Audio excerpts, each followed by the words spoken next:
হরে কৃষ্ণ। ওম নমো ভগবতে বাসুদেবায়। ওম নমো ভগবতে বাসুদেবায়। ওম নমো ভগবতে বাসুদেবায়। শ্রীমদ্ ভগবদ্ গীতা অষ্টম অধ্যায় অক্ষর ব্রহ্মযুগ। শ্লোক ৭। তস্মাৎ সর্বেষু কালেষু মামনুস্মর যুদ্ধ চ ময়িরিপিত মনোবুদ্ধির মামে বৈশেষ সংশয়। অনুবাদ: অতএব এ অর্জুন, সর্বদা আমাকে স্মরণ করে তোমার স্বভাববিহিত যুদ্ধ করো, তাহলে আমাতে তোমার মন ও বুদ্ধি অর্পিত হবে এবং নিঃসন্দেহে তুমি আমাকেই লাভ করবে। শ্লোক ৮।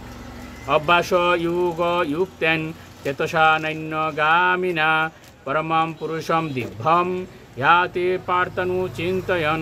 অনুবাদ: হে পার্থ, অভ্যাস যুগে যুক্ত হয়ে অনুগামী চিত্তে যিনি অনুক্ষণ পরম পুরুষের চিন্তা করেন তিনি অবশ্যই তাকেই প্রাপ্ত হবেন।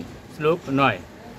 কবিম পুরাণম অনুশাসিতারম অনুরণীয়াম সমনুস্মরয়েদ সর্বস্ব দাতারম চিন্তরূপম আদিত্য বর্ণম তমস পরস্তাৎ। অনুবাদ: সর্বজ্ঞ সনাতন নিয়ন্তা, সূক্ষ্ম থেকে সূক্ষ্মতর সকলের বিধাতা, জড়বুদ্ধির অতীত অচিন্ত ও পুরুষরূপে পরমেশ্বর ভগবানের ধ্যান করা উচিত। তিনি সূর্যের মতো জ্যোতির্ময় এবং এই জড়া প্রকৃতির অতীত। হরে কৃষ্ণ।